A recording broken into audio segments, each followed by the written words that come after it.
This is a world where somebody can have over $100 billion. What is that? These fortunes are almost illegitimate unless in a very smart way given back. One of the biggest names in business, tech, and philanthropy. Exploring and investing in innovative solutions to some of the world's toughest problems. Bill Gates. Starting with Microsoft, where I had monomaniacal focus, giving up weekends and vacation. It wasn't some big sacrifice. I loved it. The idea that everybody would use a computer was somewhat ridiculed. So it was kind of fun saying, no, this is really going to be mainstream. If you look at it from the outside, you see Steve Jobs and yourself having this competition, envy, jealousy. What was it actually like? He said we were the General Motors and he was Mercedes. Social networking, we're still arguing about what the policy should be. Algorithms reward outrageous things, even if they're not at all factual. I've always underestimated how incredible my father was. He would say, hey, I'm sorry I worked so hard. And I'd say, no, that was fine. I feel lucky that he lived as long as he did. It brings tears to my eyes because he was incredible. Do you remember one of the final conversations you had with him?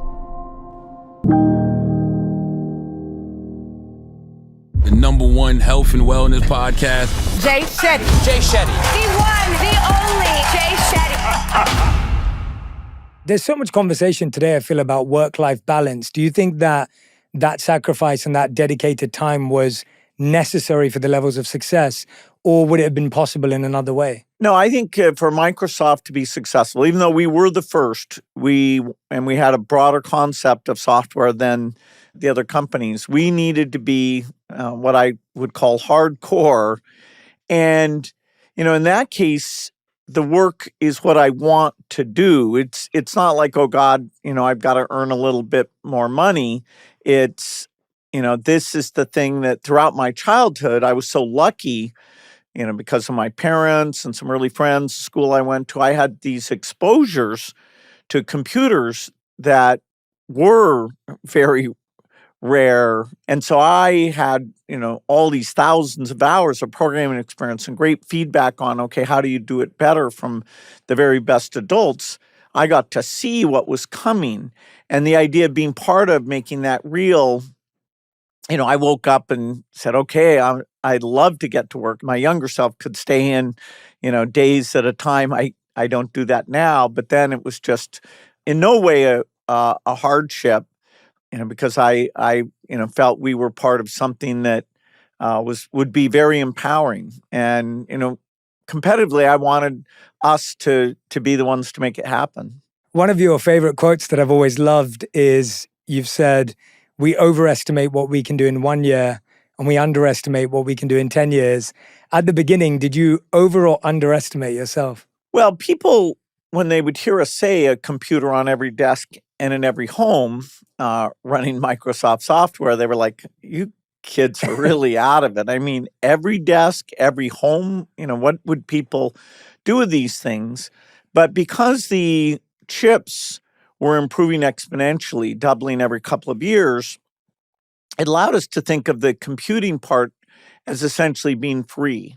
And so the only thing that would hold you back is, okay, can you help people with photographs? Can you help them with documents? Can you help them stay in touch with people far away or find information? And we knew over time that as these things got better, it would be part of the mainstream.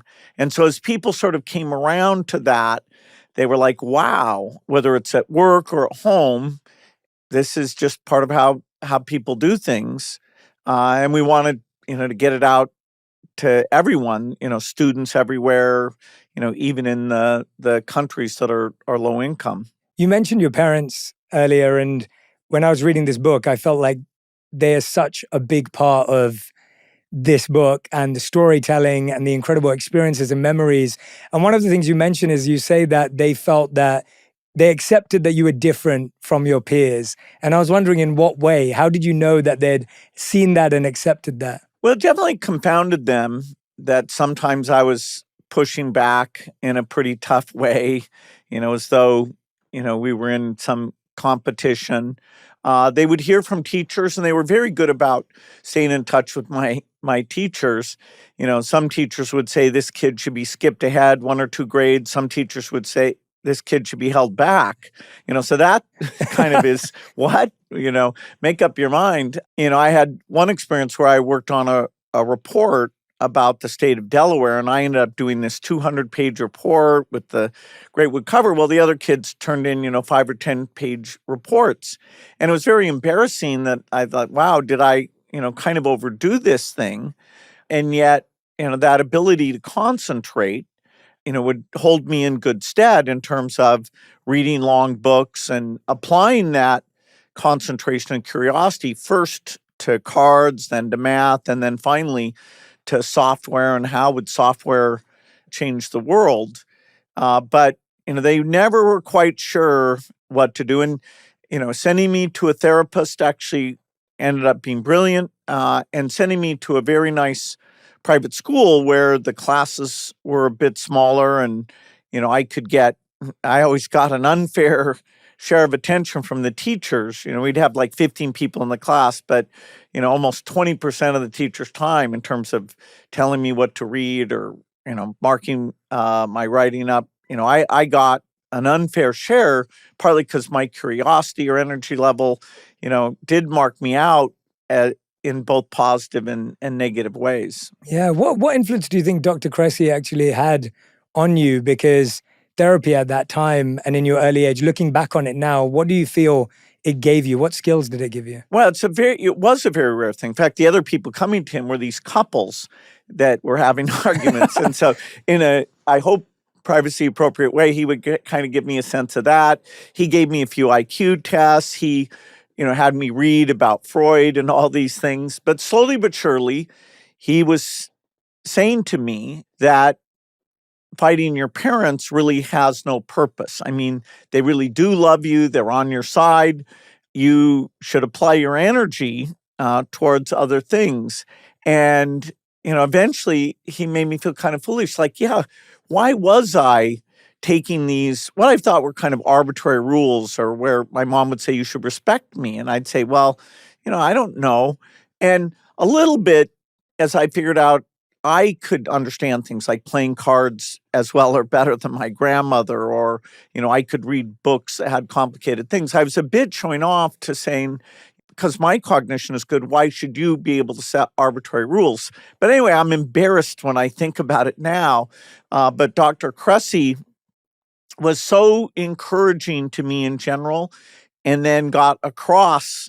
He probably understood at the first meeting, that I had to be convinced to make this change, but he did it in a super nice way. And so the idea that, no, my parents, yes, they're imperfect, but wow, they're on my side, that changed my behavior. Yeah. And he also had these beautiful ways of, you said he never belittled you. And I believe he used to mention to you, you're going to win, or he wanted you to win. And I feel like that's, what did those things do? Because it's almost like you're saying he made you have almost this realization that you were wrong, but it seemed like he did it in a very graceful, elegant way. Like, how did he do that? Absolutely. I thought, I need to be so clever to win, and I'm going to apply all this energy to win. And so the idea when he says, no, you're going to win, it's like, oh, I see. It's not because I'm clever. It's because it's us, they care for me, and they're trying, to help me. And, their main concern is, am I ready, to go out in the world? And if I have capabilities, will I develop those and use those? And, my mom always had a way of kind of pushing me to do more. I said to her once, you told me to go to the heart of school. And she said, no, I never actually said that.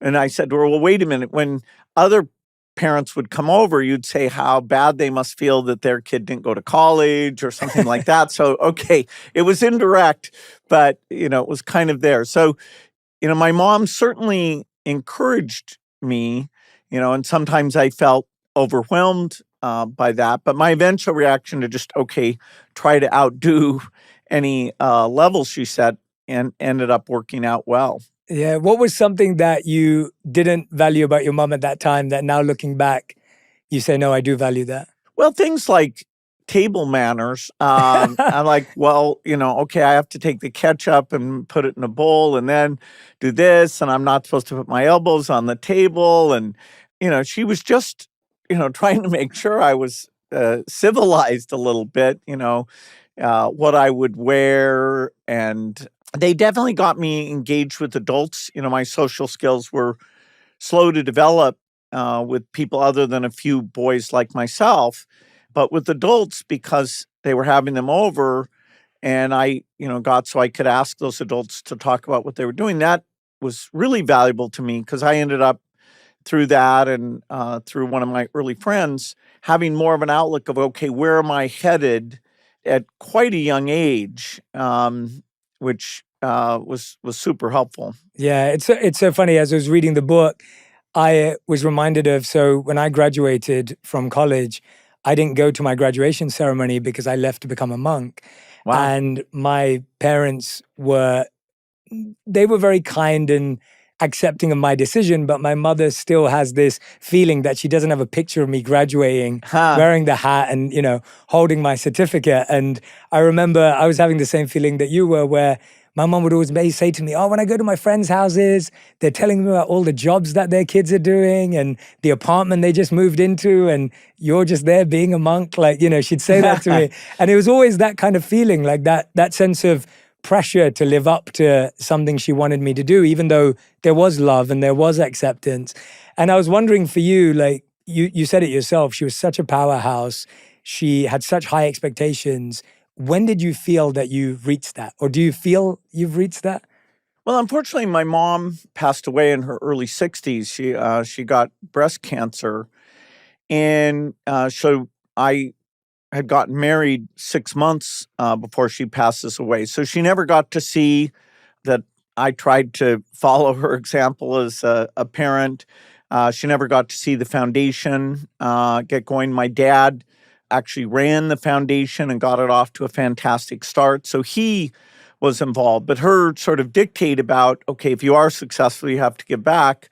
It's a shame that she didn't get to kind of participate and see that I'm following what she said, despite all the times I pushed back on her. Yeah. Do you still feel that today, that it's almost like her voice is in your head and she's present in that way? No, absolutely. The sense I have of, okay, I've got to do this and do that well, that's, really came from her. My dad more set the example of being calm and thoughtful, also great values, but much, it wasn't through the interaction. He would, leave pretty early, and if my mom had to escalate to call him in, you knew you better give in, because that was kind of the ultimate thing.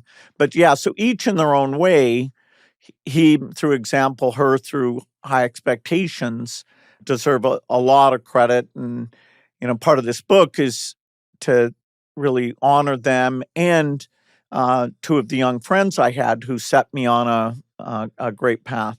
Well, it's pretty insane. This is a world where somebody can have over $100 billion.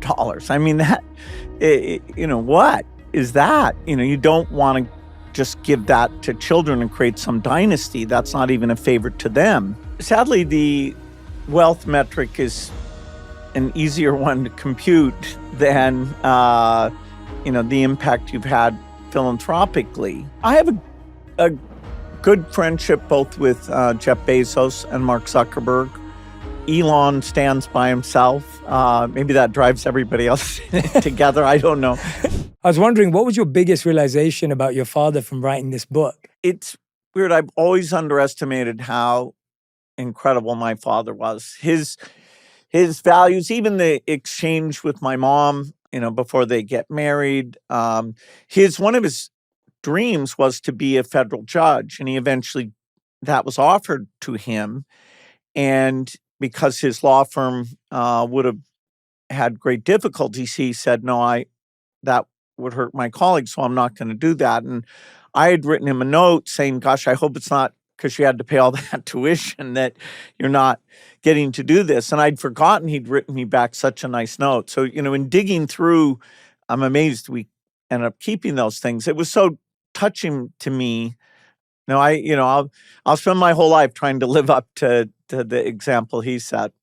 What was it like finding that reply, forgetting that he had replied? I mean, Well, certainly it brings tears to my eyes because, he was incredible. And towards the end of his life, we did get a little more direct, where he would say, "Hey, I'm sorry I worked so hard." And I'd say, No, that was fine to uh, to be doing that, And so instead of things being sort of through my mom, when she was gone, he had to build up that communication. In a way, it was far more intimate. I feel lucky that he lived as long as he did. how does that, as that relationship evolves, like it felt like when I was reading source code, I felt like your father was there to always save you in these moments. Like he'd pick up the phone, he'd be involved in, talking to you and your friends. Like he was there in these very pivotal moments that felt like almost professional support from him, of course, based on his intelligence and background as well. But it sounds like that evolved to a much more emotive, intimate space. Like what does that look like for a father and a son across all those years? And when I was going off to college, I'd call my parents every couple of weeks, but, you couldn't like text and send photos. And so, but I always knew, that they were supportive. And so I actually got into a little bit of trouble where I'd taken my colleagues into the computer center and done some of the early Microsoft Basic work. And the college, as they filled position to supervise that computer center, were like, "Wow, did you break the rules?" And, my dad was always so kind of wise, whenever it was like, "Oh my God, I may have screwed up here. I better get on top of this." That's a time where I call him in and his advice is very helpful. Then later we have a customer who's not paying us, and our very first customer, another case where my dad encouraged me to stay the course. So it wasn't in those days that I talked to him a lot, but that when I was in trouble, he was the one person, who was so sophisticated and, on my side, that his advice really did help me at a lot of key turning points. And, then later when we have a relationship where we actually talk intimately, I was able to thank him for that. Do you remember one of the final conversations you had with him? And Well, he got Alzheimer's, and because he was such a nice person, he was still like super nice, always worried, did his caregivers get enough meals? Or, eventually the fact he grew up in the Depression showed, because he'd be worried about, are we buying too expensive a meal? Even though he had as much money as he could ever need. So we got back to his basic character, which was just very friendly and thoughtful. So yes, I feel like in his case we did have those conversations that I never got to have with my mom. there's the one phone call you described the three words he used of "I hear you" when he was talking to the school, and that left such a strong imprint. Could you tell us why that was such a big moment for you at that Well, time? I was in this contract discussion with this group I thought, owed me some computer time. So that's the first time that my dad is pitching in to help. And, I thought, what's he going to do? Is he going to, threaten them or be tough on them? And no, not at all. The fact that they sort of gave their side of the argument, and then, he just simply said, "I hear you," which was this way of saying, "I don't agree with that. Let's try and reach a compromise here. You have your point of view." So just the way he said, "I hear you," kept things really calm, didn't acknowledge or attack their position, so we could get on to the, "Hey, if you meet these guys halfway, isn't that okay for both of you here?" Which is what eventually came out of it. And so the idea of being subtle and helping to find that common ground, I was young enough that was kind of blew my mind. Yeah, wow, you can kind of hold your ground, but without being provocative. What would you say is the one way your mother influenced your parenting style and then your father influenced your parenting style? Well, this idea that is actually kind of school called love and logic, where you make expectations to the child very, very clear, and you make consequences very, very clear. And in an unemotional way, you say, no, you're going to have to go to your room because we agreed if you did this, that's what happens. My dad practiced that approach. My mom probably wanted to, but then if she was frustrated, she'd be, oh, I'm so disappointed, and kind of bring emotion into it. So the intensity of how much my mom cared, I think that was great. And I think kind of that calm, predictable, hey, the world works in a clear way, and I'm on top of the world, and here's what I need from you. That very much came from my dad. So I tried to be a little more around. My wife Melinda deserves all the credit, that our kids have come out so well, because she really was around. But I tried to be. That's the one thing I did a bit differently than my dad was more intense vacation time, a little bit more of a direct communication, not through their mother. How did you reconcile that towards the end about your father's style, and how did you make space for that and accept that? In that generation, my dad's career was a very big thing. In fact, having all sorts of adults around for events, was connected to his career. And, he did very well. He was a top lawyer in Seattle. So I never resented the idea that my dad was very busy.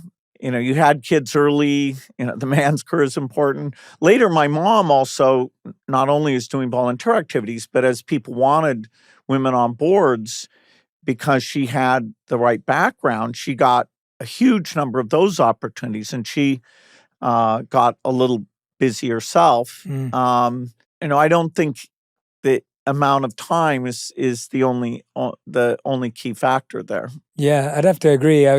When I was reading it too, I was thinking that, and this was what I found so interesting, Bill, when I was reading Source Code, that even though you have lived such a otherworldly life in so many ways, there were so many relatable moments from a parenting standpoint. And when I was reading it, I was thinking about my father too, who wasn't around a lot when I was younger. He was working. Both my parents had to work. And to the point you just made right now, like my father wasn't there when I was playing rugby, or he wasn't there when I was swimming for my, local club, or he wasn't there on the sidelines cheering. And for me, that really allowed me to become the man I wanted to be. And it allowed me to have more freedom almost, to not feel like there was this heavy expectation. And I've always seen that as a positive thing, because it allowed me to have a broader definition of what it meant to be a man, what it meant to be a son, what it meant to go off and discover something that I was passionate about. And so even seeing you kind of having your mother be the one who was almost, pushing the expectation and what the family should be, but then having a bit of freedom, it was interesting to see how that impacted you, to be able to push back, to be able to, even at one point, like you said in that letter, like parent him almost in his decision, and play that role. So it was refreshing for me to read a book about you where I was actually seeing parts of myself in certain relationships in a very relatable way. Did you ever anticipate that when you were writing it? I was surprised, so when I'm describing going on those hikes, I was thinking, boy, would I have let my son go off? And we really are holding back children a bit more, out of a sense of, okay, ultimate safety, I guess. But, in that generation, I was allowed to take trips and hikes, and I think it benefited me. And so writing the book, I was like, wow. And you've talked with people like Jonathan Haidt about this. Are we a bit overprotecting, kids so that they don't get to make, mistakes or try themselves out or mature the way that is best for them? Do you think schools failing children? If you have 30 people in a class, it's pretty tough. You're going to have some kids who are behind and some who are ahead. Even the best teacher has got a big challenge with that. education, I wouldn't say, is much better or worse today than a few decades ago. We've always thought, okay, when we bring the computer in, will that helpful? And certainly if you want to find information, it's been great. We're still working on that now with the AI. Maybe a personal tutor will be encouraging and work on your level. It's early days, but I've been out seeing some of that in classrooms. People like Saul Kahn with Khan Amigo that our foundation is helping to support. But education, the computer has not made it so, oh, wow, kids learn a lot more today than they did a long time ago. And I still believe we can change that. But it means if you're in one of those large classes, you can feel lost. And, we're missing, great human potential. You tend to manage other people the way you manage yourself. The first time I felt it was when I was hiring people who moved their family and they had kids. And I was like, if I can't pay this guy his check, this is rude. He's got a real problem. And I'm kind of implicitly promising him I've got this thing figured out. So that scared me. What is your favorite mental health habit? This show is sponsored by BetterHelp. We talk a lot about red flags in relationships, the things to avoid. But what about green flags? Those qualities that show someone is kind, supportive, and emotionally safe. Like when they listen with empathy, respect your boundaries, or celebrate your growth. Therapy helps you not only spot these green flags, but also cultivate them in yourself and your relationships. It's a space to learn, grow, and build connections rooted in trust and love. Whether you're dating, married, creating deeper friendships, or focusing on your own journey, therapy can guide you toward relationships that pour positivity back into your life. That's where BetterHelp comes in. It's fully online, making therapy convenient and affordable with over 5 million people already using it worldwide. You'll have access to a diverse network of more than 30,000 credentialed therapists with a wide range of specialties. And if your first match isn't the right fit, you can switch therapists anytime at no extra cost. Discover your relationship green flags with BetterHelp. Visit betterhelp.com/Jay's Top 3 to get 10% off your first month. That's BetterHelp, HELP.com/Jay's Top 3. What are we getting wrong? Because it sounds like you felt maybe the computer would give people that impetus and the ability to download more and learn more. Where have we gone wrong? Well, the key is motivation. If you have a kid who's super motivated, then yes, going to the Khan website and doing, hours of math problems, that's great. But in a way, that takes the kid who's in that top 20% and makes him even more intimidating to the other ones. And, people can come in and if a kid in 8th grade says, is math a subject you have any confidence in? If they answer no to that, they're 5 times more likely to drop out. And so we do lose kids, and it's more out of motivation. And so most of the stuff we've done on the computer is about, okay, if you are motivated, we'll help you out, and not so much about how you make it feel relevant to them and give them a sense of success. And maybe this time around with these AI personal tutors, we'll get that right. But kids check out. No, I'm not one of those kids who's good at math, even though for a lot of professions and, for college courses, we require Algebra 2 tests to be passed in order to go on and, even be a nurse or a policeman. So we have work to do. Yeah. But more on the motivational side. Yeah, I really appreciate you saying that, actually, because I do think that we think about changing education as so theoretical and functional, but it is the drive, it is the motivation. And I was thinking about how we put limits on ourselves. When I finished 6th grade, I remember before I went to high school, my favorite subject was math in 6th grade, and my least favorite subject was art. And then when I finished high school, my most favorite subject was art and my least favorite subject was math. And it was just fascinating to me how that completely flipped over a 7-year period. And as I've grown up in my own life, I found that art and design, philosophy, economics are far more where I naturally gravitate toward.